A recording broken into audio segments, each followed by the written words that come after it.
Hello kids, welcome to ನಮ್ಮ moral ಕಥೆಗಳು. ಇಂದಿನ ನಮ್ಮ ಕಥೆ ಒಗ್ಗಟ್ಟಿನಲ್ಲಿ ಬಲವಿದೆ. ಒಮ್ಮೆ ಸುಂದರವಾದ ಹಸಿರು ಕಾಡಿನಲ್ಲಿ ಮುದ್ದಾದ ಗಿಳಿಗಳ ಒಂದು ದೊಡ್ಡ ಗುಂಪು ವಾಸಿಸುತ್ತಿತ್ತು. ಪ್ರತಿದಿನ ಬೆಳಗ್ಗೆ ಅವುಗಳು ಆಹಾರ ಹುಡುಕಲು ದೂರ ದೂರಕ್ಕೆ ಹಾರುತ್ತಿದ್ದವು.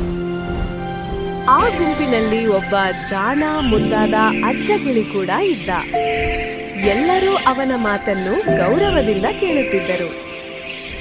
ಒಂದು ದಿನ ಬಹಳ ದೂರ ಹಾರಿದರೂ ಗಿಳಿಗಳಿಗೆ ಆಹಾರ ಸಿಗಲಿಲ್ಲ.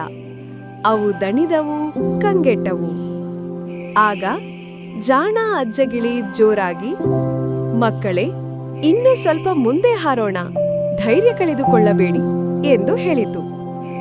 ಅದರಂತೆ ಎಲ್ಲರೂ ಸ್ವಲ್ಪ ಮುಂದೆ ಹೋದಾಗ ಚಿಕ್ಕ ಗಿಳಿ ಕೆಳಕ್ಕೆ ನೋಡಿ ಕೂಗಿತು, ಅಯ್ಯೋ, ಇಲ್ಲಿ ಜೋಳದ ಕಾಳುಗಳು ಎಂದು.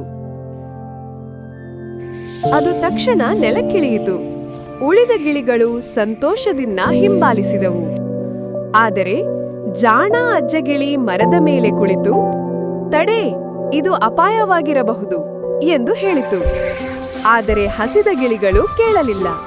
ಅವು ಜೋಳ ತಿನ್ನಲು ಶುರು ಮಾಡಿದಾಗ ಮರದ ಮೇಲಿದ್ದ ಬೇಟೆಗಾರ ಒಂದು ದೊಡ್ಡ ಬಲೆಯನ್ನು ಅವುಗಳ ಮೇಲೆ ಎಸೆದ.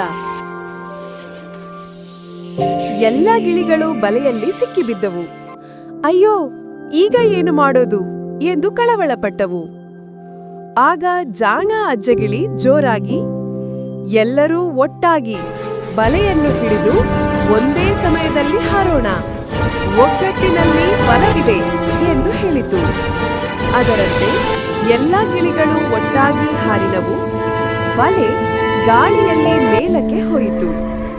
ಬೇಟೆಗಾರ ಆಶ್ಚರ್ಯದಿಂದ ಮೇಲಕ್ಕೆ ನೋಡುತ್ತಿದ್ದ.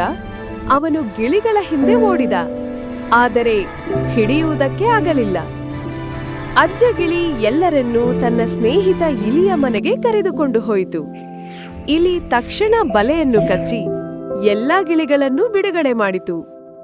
ಗಿಳಿಗಳು ಇಲಿಗೆ ಮತ್ತು ಜಾಣ ಅಜ್ಜಗಿಳಿಗೂ ಸಂತೋಷದಿಂದ ಧನ್ಯವಾದ ತಿಳಿಸಿದವು. ನೀತಿ ಕಥೆ: ಒಗ್ಗಟ್ಟಿನಲ್ಲಿ ಬಲವಿದೆ.